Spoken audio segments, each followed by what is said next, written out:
ThunderCats! Thunder! Thunder! Thunder! Hey, how are you? I'm Larry Kenny, the voice of Lion-O, here today for my good friends Ryan and David. You may know if you listen to the podcast Radical Retro Rewind. I love it. All of it. Radical Retro Rewind. She even looks older. Likes my art collection? Yeah, we've heard that one before, Mummy. What is it? I heard him shout. Oh yeah, ThunderCats! Ho! Who you calling a hoe?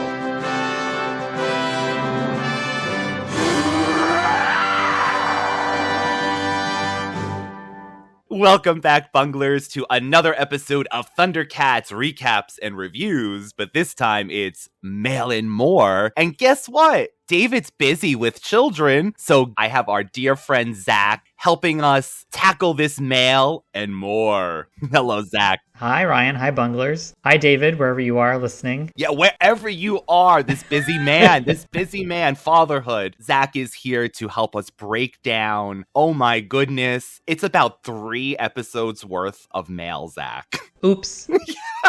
How did that pile up so much? I have no idea. I'll blame the regular show. But a few other things before that, I want to give a shout out to a few new bunglers, Zack, which is amazing. That's exciting. First off, we have Daniel, who found us on an episode of ThunderCats reviews somewhere along the line. And now he's listening to the other show, Radical Retro, and he went back and listened to our Friday the 13th episodes. He is a ThunderCats collector. He's a ThunderCats fan. So we love that, of course. Nice. Also have Carissa, who is leaving such lovely comments, Zack, on our ThunderCats little mini reels that I like to put up with the episodes of the week that we're covering. Yeah. Also, she asked 2 questions, so maybe we'll just get that out of the way first. Oh, nice. Sure. What if Lion-O's father, King Claudius, had survived the destruction of Thundera and somehow made it to Third Earth alive? Ooh.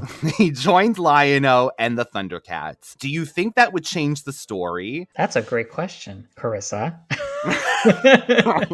You know, part of answering that question is trying to figure out sort of what Claudius's role was to begin with. We only meet him so far. We only met him in Return to Thundera, that episode where Lion-O goes back through the time capsule, and we learn that he's blind. We don't know much else about him. We know that people refer to him as Lord of the ThunderCats. And yeah, if he'd made it to Third Earth, he probably would have kept that title. In my mind, there's 2 questions, actually. One is like, if Jaga had something to do with Lion-O's suspension capsule malfunctioning, or if the Eye of Thundera had something to do with it, like if that was premeditated somehow, would that have happened had Claudius been around, or would it maybe, like, you know, with a strong leader there, would that not have happened? And then Lion-O would have arrived still a kid. So that would have changed everything, right? If Lion-O were still a kid, the early part of the show, he wouldn't have to train so hard. The trials wouldn't be on the horizon. It would be a very different show. So would that mean that possibly Jaga would have survived along the way? Or what if Claudius swapped out with Jaga to make the sacrifice, being that he was blind and all of these things? He sacrificed himself anyway, right? He stayed behind. So we know that's something he might do. But in fairness to Carissa, her what if is, what if he made it to Third Earth? So yeah, I'm sure they'd have some sort of argument on the flagship about who should die. No, me. It's I. No, me. I'm old. No, me. I'm blind. No, me. I have an heir. I suppose him making it to Third Earth means that Jaga doesn't, right? It kind of has to go that way. Yeah, then Lion-O would be a kid, maybe, and it would be about him growing up. And probably somewhere along the line, he would have to take up the mantle of Lord of the ThunderCats. It would just be under different circumstances. Oh, so this would have him basically almost be maybe, dare I say, trained by Wily Kit and Wily Cat, you know, more of on their kind of side of things, maybe a junior ThunderCat person. I mean, they never say junior ThunderCats. They always just say ThunderCats. But this would give him maybe an opportunity to be more of a kid, to experience more of childhood, things like that. I agree, Zack. I feel like something would have happened that Claudius had to lose. He would lose whatever, die, sacrifice, be kidnapped. And Lion-O would, I feel like, become the Lord then that way as well. Like something probably would have happened. Yeah, it's weird to think about because like Lion-O is the main character, and he's the main character because he's this like kid who has to grow up. Yes. If you take that away, who's the show really about? Snarf. Snarf raising Lion-O as a nanny. The nanny named Snarf. Actually, that's what we should say. I think if the suspension capsule had malfunctioned anyway, Claudius makes it and Lion-O makes it there as an adult, this, the story might have would maybe unfold a little more like we saw, because it would just, naturally, looking like an adult, the other Thundercats would want to train Lion-O. It would make more sense somehow to like say, oh, he can assume the mantle of leadership. Let's train him. He is physically a fully grown adult. He could undertake the trials physically. Yes. Maybe the story would have been a little less different under those circumstances. I mean, and we don't really see him too angsty, honestly. Like, Lion-O became like the perfect kid who somehow is missing, his childhood, and his parents are dead. I mean, we never know about his mother. Would he want to maybe impress his father a little more? I mean, there was the storylines we might have gotten. That's true. Having both, Jaga was, I think, sort of a father figure too. Like having all of those people gone and only being surrounded by your friends. It's different than having your father there as an example of what leadership could or should look like. So yeah, it might have made it harder for him. I'm always amazed what our bunglers come up with. This is like something that would change the story. I mean, pretty much, especially the first season. Oh yeah. I mean, if Claudius is there, no one is looking to Lion-O to make decisions. Lion-O isn't forced to learn what it means to have to make decisions. The buck stops at him. That's a lot of pressure. But if his father's there it would change everything, right? And did we get a taste of this with the episode where somehow the suspension capsule turned into a time capsule and turned Lion-O into a kid, and how he was acting with Snarf and the Thundercats that way? Like, worry, Snarfy. Like, I feel like that would be the personality. I mean, he wouldn't have had to fight on day one, holding up the sword on the ship and things like that. So a completely different Lion-O. Yeah, much more of a kid, right? What if? Now, we need a jingle for the what if, Zack. I wonder if we ever have a character saying, what if? The wheels are spinning. So speaking of what ifs, we have one that's, well, Carissa's was probably a long time coming, but this is really, one that is really a long time coming is Metesh's what if. And this has been going on. Oh my God, Metesh, I'm so sorry. But we have the perfect person here to answer this. Well, and this what if, we have answered it. We gave our ideas. What we haven't done is talk through Metesh's idea for what if. The mastermind. Yeah, he proposed both the question and a possible answer. I love hearing that David and his beautiful family are having a vacation. I hope Ryan has some downtime to himself beyond editing and all those gorgeous modeling Ryan does. Thank you, Metesh. Hunkra, meow. You did just post that Halloween photo, the thirst trap orange shirt. When I turned into a pumpkin. Okay, so Metesh says, let me explain my what if scenario. Based on the facts that we know, Mumm-ra is a vessel of evil who is empowered by the spirits of evil. And Snarf recently called upon the spirits of evil, who granted him their powers too. That makes no sense. We definitely spoke about that, which means it's an energy that can be transferred and dissipate afterwards. Anyway, on the 5th day of the trial, we should mention that Metesh's whole thing was about the trial of Lion-O and had he killed Mumm-ra, but Mumm-ra actually wasn't dead and actually possessed him. Yeah, this whole what if hinges on what we see in Hair of the Dog, which is like the ancient spirits of evil giving Snarf their power, right? It's this idea that power can be transferred, and he's connecting it to this what if Lion-O had been possessed by Mumm-ra at the end of the trial of evil. So on the 5th and final trial, Lion-O destroys Mumm-ra's bed, and we all believe he is gone forever. And we hear a distant voice saying, "Bye, Felicia."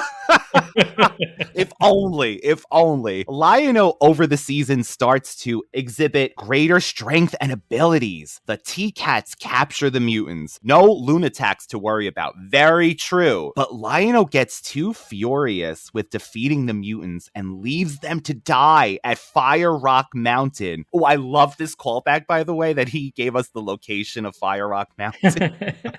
With no chance to escape. This is when the Thundercats have a concern about Lion-O's actions. With the mutants and Mumm-ra gone, the Thundercats declare victory and all are at peace. Love this, because I feel like they would have done this like a celebration of Mumm-ra's gone, we have peace. You break out the curly straws. only special occasions for those. But Lion-O's rage continues to grow, and he declares a new trial of the ThunderCats. And he bests each one, defeating his friends. They submit, and he takes control over their mind. He casts a powerful spell on Chitara, preventing her from using her powers. Ooh. So this would block out her sixth sense, which we recently saw, giving away something.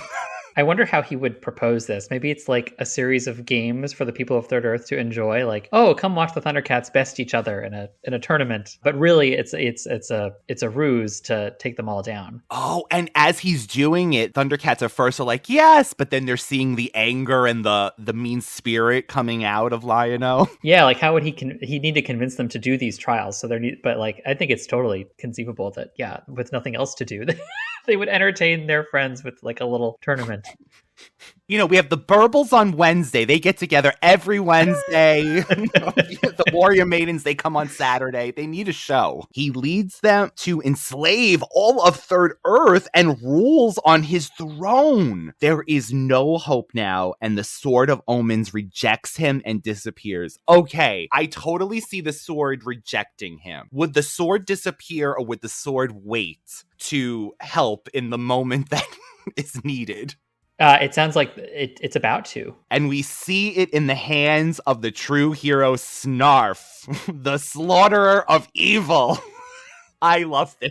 It totally makes sense that mumm-ra as Lion-O would discount Snarf. 1000%. And that the sword, given no other choice, we've seen Snarf wield the sword before. It's not the first time. So yeah, this makes sense. And we have seen Wily Kit recently also try to hold the sword up at least and try to, do something. She looked very fierce.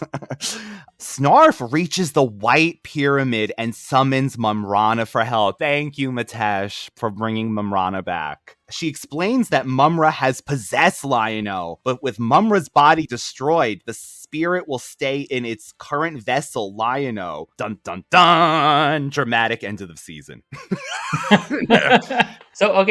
So let's sum this up for this, because there's more. Over the course of a season, the ThunderCats get suspicious of Lion-O because he's being a little too cruel with the mutants. Yes. But it seems okay because they're celebrating the peace that they brought to Third Earth. Then through what we've decided is a tournament, sorry Metesh, we're co-opting your story, he bests them all, takes control of them, and then they all turn on their allies to basically what Mumm-ra has always wanted to do, which is just rule. But Snarf escapes with a sword and learns from Mumm-ra that Mumm-ra is behind all of it. And Mumm-ra says, there's going to be trouble. So next season, make sure you're ready. Buckle up. Okay, so my question to Zack what would the ThunderCats actually be saying to themselves right now? We can't do this, or is this our new, what is happening? Oh, he says that Mumm-ra as Lion-O has taken over their minds. There's no chance of a weak moment. The sword is not going to help them. No, it sounds like for some reason the sword is just not able to help and is relying on Snarf. But yeah, it's like only, in Dimension Doom, only Mumm-ra commands me.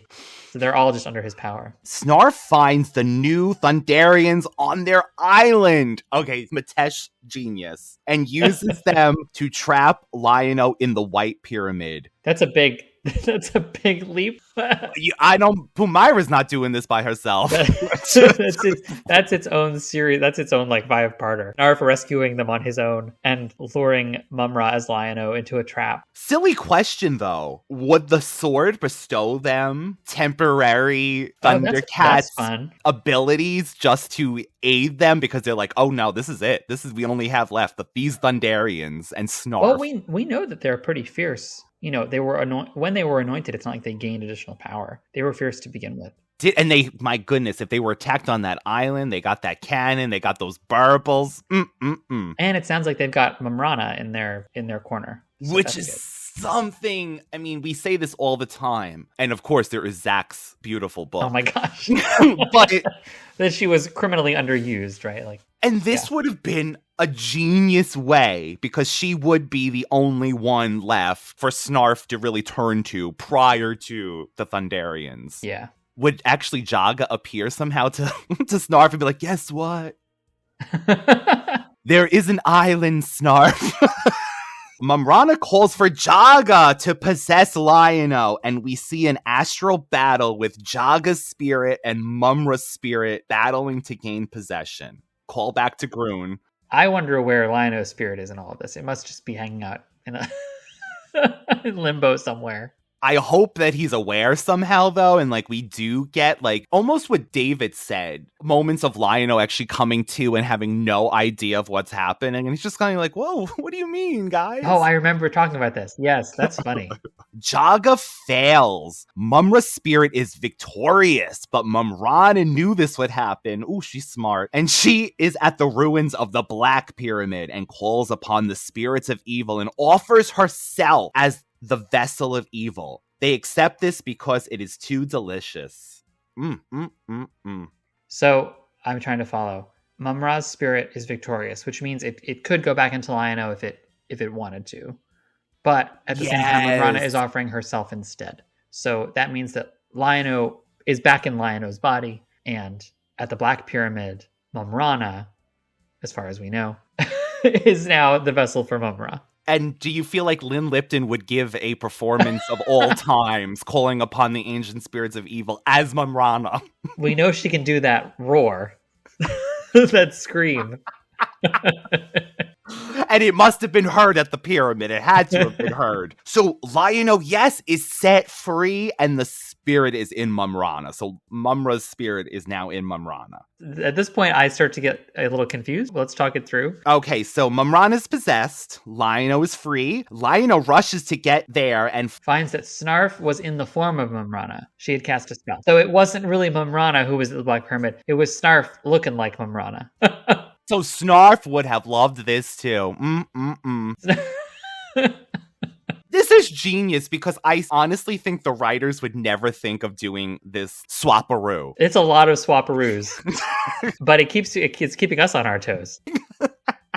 So, and as Lion-O cries out, Snarf! One last time, Snarf, possessed with the power of the spirits of Mumm-ra, the ever-living, seals himself up in an astral trap for all eternity. A trap is set up by Jaga and Mumm-ra. Everyone mourns the loss of Snarf at the statue. So there's probably a statue of Snarf, I'm assuming. We have erected a statue in honor of Snarf. The burbles. Somewhere. Working again, you know the burbles. There is an end credit scene of Snarfer getting commandoed up, saying, "I'm coming to get you, Uncle Osbert." The end. That's my what if movie. Ooh.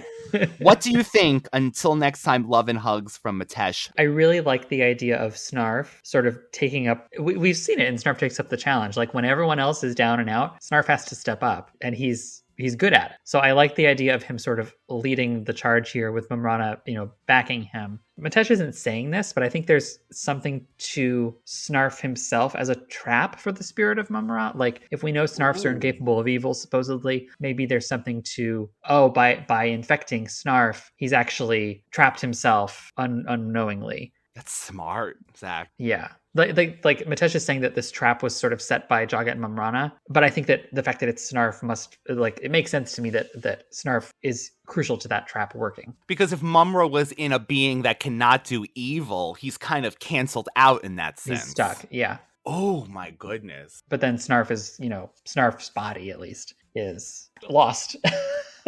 Which would be devastating for the viewers and the ThunderCats at this point. Minus the statue. They want more than a statue. They want more than a statue. Snarfer certainly does. He's strapping on, machine gun.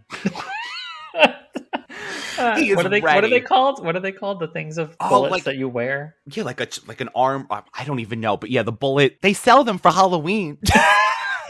It's like a strap, like the bullets on a. It's like shotgun shells on a belt that you wear across your chest. Because Snarf's spirit is still out there somewhere. So we'd like to think that Snarfer actually comes and somehow does free Snarf, which would then free, I'm assuming, Mumm-ra's spirit, and then continue the whole series. It's funny, we're like one, because Mumm-ra's body is gone, we're one body down. So we have all these it's like musical chairs of spirits. Yeah, you're right. Because one chair is gone. Jaga's contemplating things too. This body looks really good. But I do love that they're all fighting for the body, like you're saying. Like, This would probably happen in the case of a spiritual possession. Metesh, my goodness, you wrote an epic of ThunderCats proportions. We have, of course, our Bungler Mail. My informants tell me. My source tells me maybe your source. She even looks older. How dare you say that to me? I didn't think Lion-O was like that. I tell you it's true. The information comes from my best source. There's another thing. According to my source, I did it for the money. and I paid the money. Are you sure your source is on our side? You got mail. And keep your foot off that blasted Sommoflang. This is from Thunder Cubs and Costas. Okay, here we go, Costas. And they are back. 3 months now, unfortunately. Back again. So on to Thunder Cubs. For the sake of not writing a ridiculous long essay, I will treat this as a movie and not as the 5-part episodes to analyze separately. Thank you, Costas. My first post will be about my review on the 5-parter, and my second post will be on my wacky random thoughts. So Thunder Cubs is a very guilty pleasure of mine. It's not the best 5-parter of the show, but I am one of those fans who didn't watch it until the DVDs came out. Like you said, season 1 was available in many countries, but the next 3, not so much. I read the plot lines online, so when I finally got a hold of the DVDs, it was the first thing I watched after so long. Love that. The thing I love most about Thunder Cubs is that it delves deep into the series mythos, and it takes a whole new trajectory, which is why it's great to have Zack on board to analyze this one. Oh, well, of course. And he's here today, too. I said it in some of my season 2 reviews, but the show was running out of idea. Despite the introduction of the new Thundercats and villains, reintroducing Thundera and adding the treasure, like a season-long storyline, was exactly what this show needed. I am a massive Leonard Starr fan, and the world building he did for Thundercats was amazing. But at this stage of the show, Peter Lawrence deserves a lot of credit for freshening things up. The most controversial element of the storyline is Jaga's involvement in Thundera's destruction. It is something that could have ruined the show's legacy, but the writers handled it quite carefully, I thought. Keep in mind how young Jaga was here. In a moment of rushed judgment, he got rid of the Sword of Plundar the only way he knew without realizing the damage it would cause. Okay, I really like that. Oh, yeah. I mean, when we were talking about this during Thunder Cubs, we were like, oh, well, just, keep it somewhere safe. Put it in the casket or something. But there's no reason to think that throwing it in a volcano wouldn't work. Never, right? Who would think that it would explode a planet? I wouldn't. I like the excuse that Jago was maybe young and, didn't have all the wisdom of his later years and made a slightly less informed decision. And he wasn't as judgmental at this point, possibly as well. He wasn't judgmental Jaga. It proves Jaga was flawed. That said, I really wish Ghost Jaga admitted to Lion-O what happened in some point. Like David said, it was awfully abrupt in his appearance, though. Laugh out loud. The story is told at a decent pace. Yes, we don't actually get the Thunder Cubs until episode 4, but Lawrence does well to keep every character involved while also allowing the story to breathe. And the big advantage Thunder Cubs has over Mumm-ra Lives is that the former remains engaged all the time, while the latter is completely derailed with the Snarfer episode, the 4th one. Yep. The concept of the young Thundercats was kind of rehashed, so I agree with David there, which is why they shouldn't have done Time Switch at the end of season 2. Yes, that was only young Lion-O, but still. The final episode was brilliantly directed, in my opinion. It shows the 2 different fronts very well, and Lion-O's battle with Mumm-ra is their second best ever. The first was at the Anointment Trials, and those freeze frames were insanely cool. The follow-up is a bit anticlimactic, but at least it leaves us with a lot to look forward to in season 3, which we said was the treasure hunt season.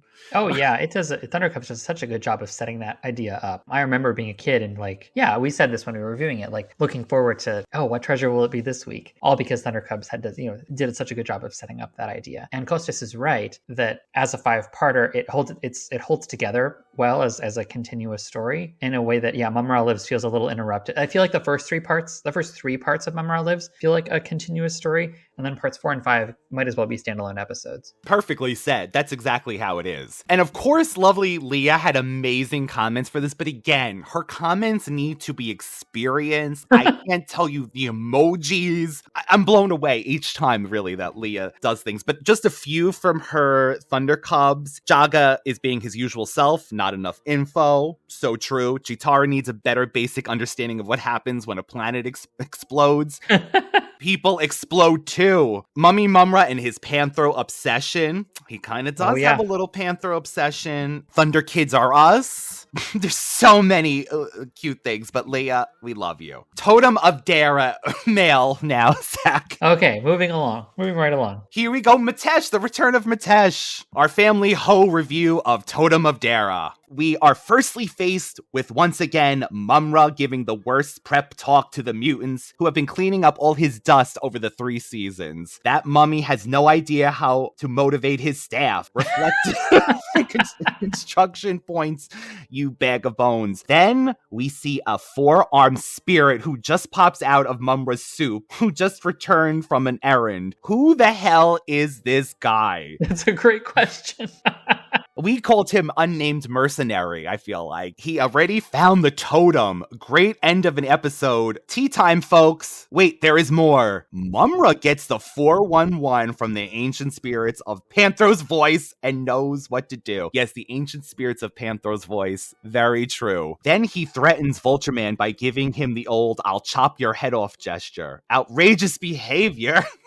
When Lion-O said he'll take 2 good ThunderCats with him, a sarcastic statement. Did he really mean that because no one else was in earshot? Or does he say that to all his pussycat friends? It was Snarfer and Wily Kit, right? Those were the 2 good ThunderCats? Yeah. And to me, I'll take them because we know Snarfer is already packing heat and machine guns for his upcoming Uncle Osbert adventure. The rescue of Uncle Osbert. Let's not forget that Lion-O just referred to Snarfer as a ThunderCat. Yes, I have this problem too, which is important later in the story. For over 100 episodes, these ThunderCats have traveled and battled across space, snow, water, and, well, you name it. But now they finally need coats, boots, and mittens for their protection. Was there a discount at the Purple Budget Outlet? Purple Budget Outlet store? That's so true, though. They always go to the snow. But you know what? Chitara did give him a cape at one point. Clearly they were cold. They just didn't have the sewing machine or something. Like, they weren't ready to make new clothes. They only had the clothes they had, and that was it. Like, Lion-O and Panthro, you will not have pants. I hope that's okay. Tiger, Panthro, Chitara. we know you're bald, Panthro, but you don't get a hat. No hat, his legs out, little straps. Yeah, Panthro is the most naked out of all of them. Who is the coldest? Panthro. That's the what if. Who is the coldest this season? So the Purple Budget Outlet store. What a tight bastard. Should have bought a face mask. Did you learn nothing from the COVID years? Tut-tut. I don't know how this will read, but Lion-O, the rule in a deadly swamp is to spit, not swallow. When Mumm-ra finished his voyeur again and flew off, there was a hard cut to a very angry-looking Jaga at first. I thought it was Jagra, another disguise. But then I remembered Mumm-ra's preference is a female form. You go, girl. I mean, mummy. That is the truth. Jaga steps it up with his Obi-Wan Jaga routine and gives the game away to Snarfer, who now feels he is not a ThunderCat. So Jaga makes him his bitch to save his true love, Lion-O. Is that what it is? Jaga just wants to get to Lion-O? No, I disagree. Sorry, Metesh. He's just giving him the confidence he needs. And then we see Snarfer is stronger than Vulture Man, Jackal Man, and Monkey combined in his game of tug-of-war, if that is not the truth. I don't like how they depicted Wily Cat as being helpless against the mutants. She is a warrior and has served them their asses on multiple occasions. Ooh, I love this love for Wily Kid. I feel like highly underrated. That's true. And I suppose if, the issue here is if you want to make this about Snarfer, you kind of have to discount Wily Kid a little bit. So would you have just removed her completely from the storyline? Or you would could that have injured her too. Maybe she's also poisoned. Maybe it's both of them. And Snarfer's on his own. She also fell head into the swamp. Lion-O just dropped her in at one point. Oh, so let's see. Anyway, Lion-O gets better quick and mumm-ra gets the totem. And we see a special guest star of DC Comics Clayface. What a great surprise. The Super Friends. I love crossovers. Maybe Poison Ivy did a pee-pee in the swamp water, which helped the plot along. Must be in a cutscene. Boy, this is a bit edgy for me.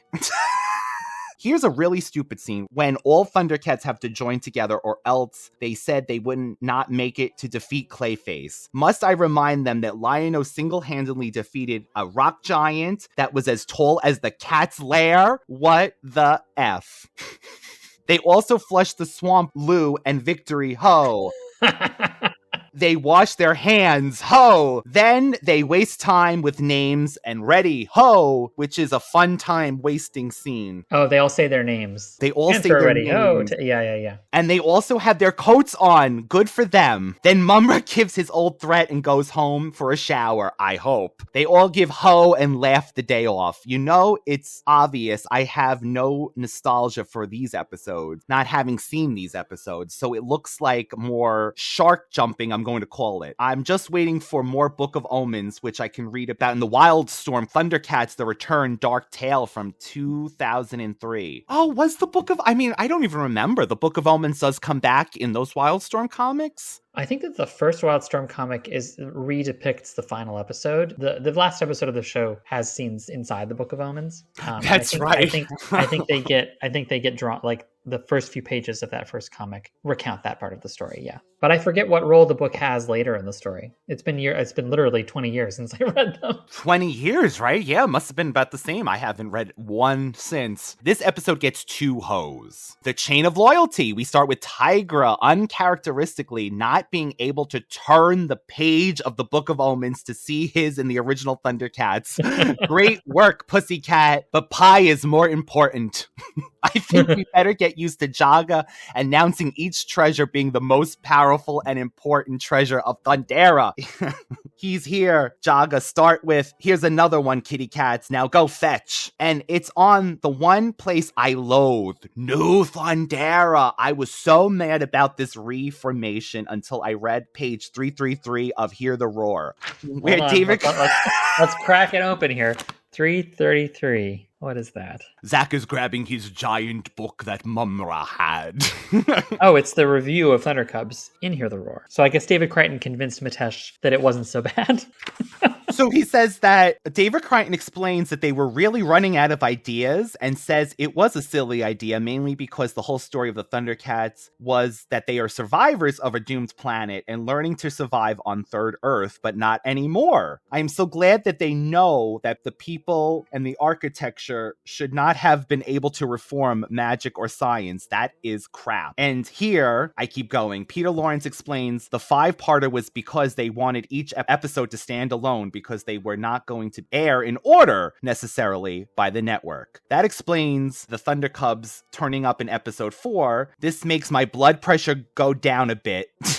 Which is good. I'm glad. Were mumm-ra and Snark Egbert pen pals or something? They seemed very familiar with each other. Snark Egbert, eh? That's what we call the mobster from 1920s. We know, Snarf Oswald is the one that Snarf owes Snarf $50 Thunder, right? Which was a running joke for, I feel like, a while, and then has it ever brought up again? No, I think Snarf forgot about it, because if I was reunited with him after this long, maybe he paid a visit to the planet of Snarfs and got his money back at some point. He swung by one day. I love that Tigra and Panther got to play their action theme songs on their Thunder MP3 players. So who left their Thunder Sofa on New Thundera, or did it reform along with the planet? What do you think, Zack? Bullshit, right? Oh, the soda. Not sofa. It's a typo, I think. Who left their Thunder soda? I do think that episode is just shoehorning in a weird lesson about littering because it's not clear what the lesson might be otherwise. So, yeah, that was just kind of thrown like a learning moment in a way. But I did remember thinking as a kid, like, who did that soda belong to? It must be like, a snarf, some littering snarf. Why do I feel like it's literally our Earth right now that somehow the tin can survived multiple explosions and then just somehow landed on? It's like a Coca-Cola or something. Like it was an old Thunderian soda. But Panzer says even on New Thundera, people leave their litter all over the place. But is that really happening on Third Earth? I cannot imagine a Warrior Maiden, Vulcan, anything doing that. I can't. Maybe when he was, when he goes on his drives to see the countryside, he sees litter on the side of the road. He's almost forgotten what the countryside looked like. Oh my goodness. Okay. So Lion-O can use the sword against the Thundercats, and he can carry Tiger and Chitara in his shoulders? Bad Panther was funny. Was Mumm-ra looking for a place to do number 1 and 2 when he was running in a circle? That Maybe. Looked very familiar. We never see Mumm-ra take him for walks, so he's just out on his own. Do you feel like he would call him almost like in that episode, like, Mama, just go outside, go, what are you doing, go, are you in, are you out? That looks very familiar from what my Bell does on the daily. Mumm-ra needs to take his best friends for more walks. There we go. This episode gets 3 hoes. Until next time, ho. We have one more from Costas. For Totem of Dara and Chain of Loyalty. Prodigal Bungler is here. Hope you're doing well, my friends. Your shout-outs always warm my heart, and I am glad that David thinks I contribute somewhat. Yes, you do, Costas. Sadly, it took me longer to watch these episodes than I hoped for. Life has been kicking my ass lately, and I feel like I drank more swamp water than Lion-O. Oh no.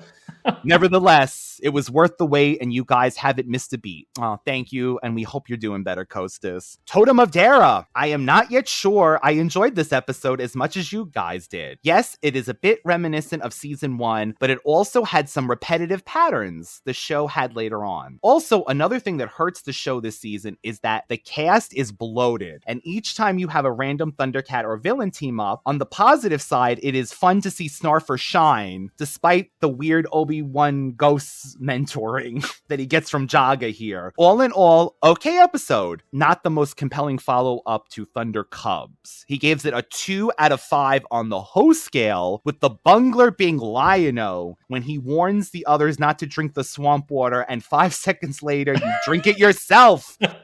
I'm curious if he's watching the DVDs or if he's streaming them, because the Totem of Dara is the only episode that when it was released in Europe on DVD and later, like recently on Blu-ray, just upscaled on Blu-ray in Germany, I think. And they got the Blu-ray, that's right? Germany? But Totem of Dara is the only episode where for some reason, instead of using broadcast tapes, they went back to like either original film stock or like an original master. Like the quality is just tremendous. I've seen screen captures from it, but I've never actually watched it. So Kostas, if you're listening, let us know. Do you have access to the beautiful version of Totem of Dara? Because it's the one piece of evidence we have that the show could be remastered, that film still exists and could be rescanned. So is it just pure like WB just wanted to get it out back in the day? No, it's almost like they didn't have access to a broadcast tape, and so they had to go back to film. It looks like a transfer from film. I don't know if there are other intermediate steps that could also be this high quality. Maybe there are, but it's certainly like it's just head and shoulders over anything else we have. It looks like you can see the shadows between the animation cell layers. It's that detailed. My goodness. Chain of Loyalty. Fully agree with David here. Aside from the fact that we've seen Thundercats fight each other before, Catfight and Mad Bubbler, the execution here is left a lot to be desired. It's a weird notion that the Thundercats bond is as delicate as a chain. The writer. Agree. And not a very strong chain, Zack, as we learned. It was literally like, hold it up, break. Yep. The writer, Bill Ratter, had an Bill Ratter. iffy record on the show, and none of the episodes were major hits, really. To me, it was a wasted opportunity as the first episode that went back to Thundera. That said, it's a ThunderCats episode, and it still has its hilarity. Tiger getting fat. Oh, yes, that was our one Chitara, like, little That is a fun playful... line. It's a callback to the first scene, right? Like candy fruit pie. Which was very popular that episode. Yeah, I want some. It's pie season. I have been wanting to create a recipe for like a snarf/burble pie for the holidays. A candy fruit pie for the holidays. A candy fruit pie, but honestly, all I'm thinking of is random fruits that they kind of show and peppermint, like candy canes. Like all we ever see is candy canes. And candy cane, like peppermint doesn't go with like pear or peach or it doesn't go with fruit. Not at all. I really do wonder what candy fruit tastes like. Like Snarf just adores it, but like I can't imagine peppermint and fruit together. And is it actually peppermint, or do they just kind of like shape it like that? That's what I always wanted to know. Like, and they just grow, grow on bushes. On bushes, yeah. Not even in trees, just bushes. Mumm-ra and Mum-ma scenes, Egbert, and of course Panther's recycling message. On the host scale, a 2.5 out of 5. The bungler of the episode, Mama. How did he fall for Egbert's trick? Laugh my ass off. Egbert sounded nothing like Mumm-ra. He had the Larry Kenny voices mumm-ra in the season 4 DVD special feature. It kind of sounds like him as Egbert doing mumm-ra. So that's exactly then what we got then. Yeah. If this is the problem that the 2011 show had, you cannot replicate that original Mumm-ra voice ever. And I know because I try. I try every day. There's something so special about that voice, and it's just nothing ever matches up. Lovely Leah, we love you so much. Again, please check out her messages. We have more from Metesh, we have more from Kostas, but we just wanted to get this out there for our bunglers. This is actually airing next week because it didn't work out with our special guest, which we are doing Exile Island, a Captain Cracker episode, which Zack turns out to be episode 100 of ThunderCats, which is crazy. True. And Zack and I have talked off camera. We're actually going to be working on doing a bonus where we talk about the unmade ThunderCats movies and series. And I'm actually still trying to gather as much information I can. So look forward to that because, of course, we want to know what Zack feels about that as well. So thank you, Zack, for being here this week with us. Of course, it's a pleasure. No problem. It's a lot of fun. And I'm a poor substitute for David, but hopefully we'll all be together next time. We will all be together, and I'm so glad that you were able to help and fill in for David. So, as always, ThunderCats fans, thank you for being here. Thank you for Zack being here, and stay tuned. In 2 weeks, you will have a new episode of ThunderCats Reviews. And Zack, I guess today this makes you the hoe. I'm the hoe? Who are you calling a hoe?